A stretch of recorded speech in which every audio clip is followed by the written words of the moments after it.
Président et chers collègues, je vous remercie. C'est le dernier budget du mandat. Vous l'avez dit, un budget de transition et il me paraît important de prendre un peu de temps pour bien poser au moment de cette introduction notre approche et préciser le cadre pour nous de nos échanges. Alors il se trouve que le dimanche 7 février, au moment où je dépouillais les 1000 pages tout juste reçues de ce budget 2021, j'écoutais Jacques Brel. Loin de moi l'idée de vous embarquer ici dans une poésie superfétatoire, mais au moment de la valse, c'est apparu lumineux comme une évidence. La lecture de ce budget est une valse, avec 3 temps. Et il me semble utile de partager avec vous cette allégorie, tant elle illustre notre approche, et puis, après tout, comme le faisaient remarquer quelques collègues ce matin, ne sommes-nous pas ici dans la salle du bal? Au premier temps de la valse, on se lance, on se regarde, et on se laisse prendre. Dans ce budget, chapitre après chapitre, on voit enfin apparaître des propositions que nous formulons depuis longtemps, quelquefois même avant le début de ce mandat. Alors on lit, on tourne les pages, on sourit, on espère, et on se dit enfin.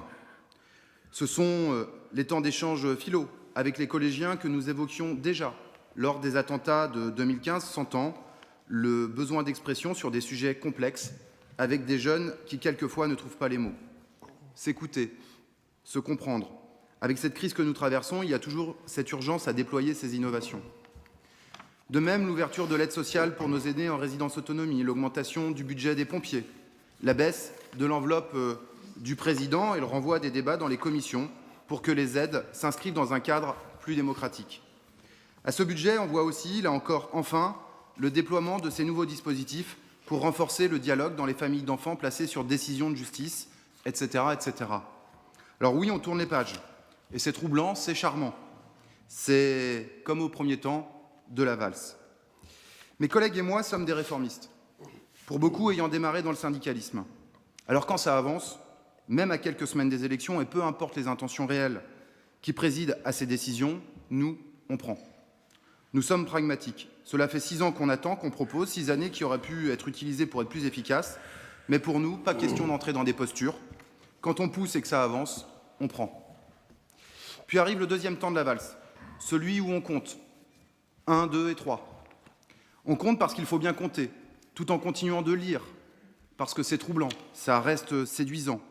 On compte et on s'interroge. Pour tout dire, plus on compte, plus on s'interroge. Et on se dit que cette session va pour beaucoup être orientée sur ces questionnements. Comment comptez-vous financer toutes ces actions nouvelles annoncées page après page? Parce que pour de nombreuses propositions, pour de nombreuses actions nouvelles, c'est clair, c'est précis. Et puis il y en a d'autres où pour nous, on s'interroge. Et on vous posera ces questions, qu'en est-il réellement? Quelques exemples pour illustrer. La protection de l'enfance. Vous annoncez de nouvelles actions de prévention. On s'en satisfait. C'est indispensable. Mais parallèlement, on voit aussi des coupes dans les budgets. Au final, le budget prévention de la politique enfance-famille est en diminution, alors que toutes les préconisations requièrent d'impulser l'inverse. Pourquoi? Ce sera un temps d'échange. Deuxième temps d'échange, une très belle, et on le pense sincèrement, une très belle délibération sur l'insertion. Vous l'avez cité, Job en joue. Lancement de kits, création de places, soutien aux structures, engagement dans le projet Saumurois, territoire zéro chômeur. Là encore, nous retrouvons de nombreuses idées que nous avons émises. Mais quand on compte, alors même qu'en recette, il y a des subventions nouvelles de l'État et de l'Europe, du budget primitif 2020 au budget primitif 2021, les dépenses globales pour les actions d'insertion baissent de 500 000 €, alors que le nombre d'allocataires RSA explose. On a besoin de comprendre et on posera des questions précises. Dernier exemple, les pompiers. Lors du dernier conseil d'administration du SDIS, on nous a donné la lecture d'un courrier assez autoritaire, signé par le président du département et Philippe Chalopin en tant que président de l'association des maires. Courrier qui affirmait le gel des embauches décidé à l'époque du préfet Gonzalez. Et aujourd'hui, vous nous soumettez la nouvelle convention pluriannuelle avec l'établissement qui indique poursuivre le déploiement de ces mesures nouvelles. Qui et que croire? On a besoin d'y voir clair. Le courrier co-signé par Philippe Chalopin et vous-même, ou la délibération présentée par Philippe Chalopin et signée par vous-même?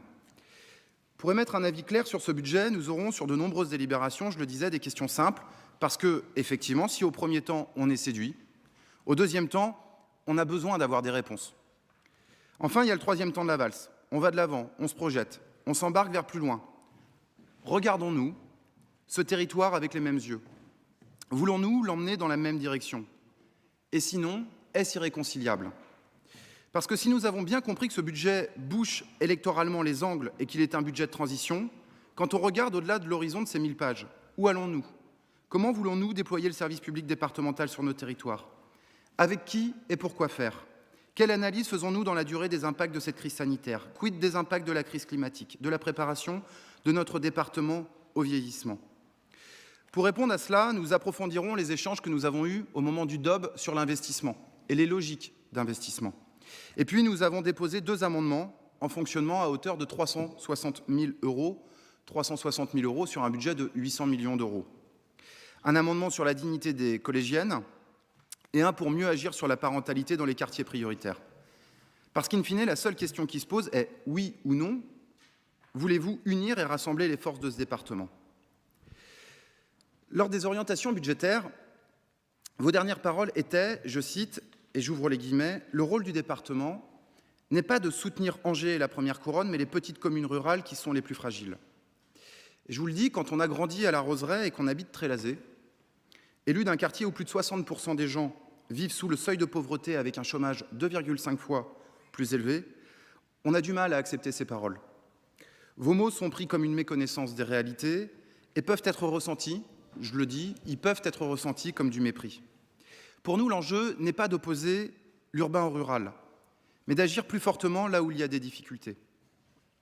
Et puis, après, avec un peu de recul, en repensant à ces mots que vous avez eus, on se dit quand même, voilà un président élu du canton Angers-Centre, expliquant que son rôle n'est pas d'agir pour Angers, mais pour d'autres territoires fragiles plus éloignés. Et je vous avoue, dans votre situation, poser ces mots-là, ça ne manque pas de panache. Simplement, parce que nous sommes aussi élus de territoires où il y a des quartiers prioritaires, on veut aussi vous alerter. Si à Angers, il y a des habitants riches, il y a aussi des habitants très pauvres. Et ce qui est vrai pour Angers l'est pour l'ensemble du département. Quand vous privilégiez les territoires ruraux en difficulté, on veut vous inviter à compléter votre approche pour corriger les écarts, pas seulement en milieu rural, mais partout où il y a des déséquilibres. Pour être très clair, une comparaison par commune. Le revenu du décile le plus bas, c'est-à-dire les 10% les plus pauvres. À Longué, 11 480 euros. Candé, 11 560 euros. Trélazé, 11 300 euros. A contrario, le Lion d'Angers, 13 540 euros. Beaupro, 13 790 euros. Molévrier, 13 950 euros. Il ne s'agit pas pour nous de stigmatiser ces 6 communes qui ont été prises au hasard. Simplement, ces chiffres révèlent quoi? Ils révèlent que les 10% les plus pauvres de Molévrier gagnent 200 euros de plus chaque mois que ceux de Longué. Et pour les quartiers prioritaires, l'écart est même de 400 euros de revenus. Dit autrement, la moitié des habitants de ces quartiers vivent chaque mois avec 400 euros de moins que les 10% les plus pauvres de Molévrier ou du Lion d'Angers. Notre département ne doit pas opposer les territoires entre eux. Simplement, nous devons être capables d'affirmer une priorité à tous les territoires où les faiblesses sont plus fortes. Le Saumurois, le Baugeois, le Candéen et le Poincéen en milieu rural d'un côté, les quartiers prioritaires du département de l'autre. Nous voulons, à travers ces différents chiffres, nous voulons vraiment dire que si on ne fait pas apparaître ces réalités, alors c'est la situation des habitants de ces quartiers qui, sans le dire, se trouvent stigmatisés, en ne reconnaissant pas qu'ils sont au moins aussi fragiles que ceux des petites communes rurales. On ne peut pas reconnaître, comme vous le faites, une faiblesse et en ignorer l'autre. Alors, Monsieur le Président, avec nos interventions et à travers nos amendements, on pense vraiment que vous avez l'occasion de démontrer que vous n'êtes pas seulement le président du rural, mais bien le président de tous les territoires, comme vous le suggérez à travers l'expression que vous avez eue au moment de la conclusion du DOB, en démontrant que vous n'êtes pas seulement le président d'Angers-Centre, mais avec le souci de l'ensemble du département. Et à travers ces 360 000 euros, il s'agit pour nous de démontrer que, quels que soient les bancs où l'on siège dans cette enceinte, il y a un diagnostic partagé des priorités. Et dans la période, nous pensons qu'il y a des signaux incontournables à adresser. Alors, en conclusion, chers collègues, Monsieur le Président, il faut bien 3 temps pour analyser ce budget. Un premier séduisant, et je le dis d'entrée de jeu et dès l'introduction, un premier temps où, certes, nous avons des désaccords de fond, ils sont connus, mais sur une partie importante de ce budget 2021, nous avons un regard positif.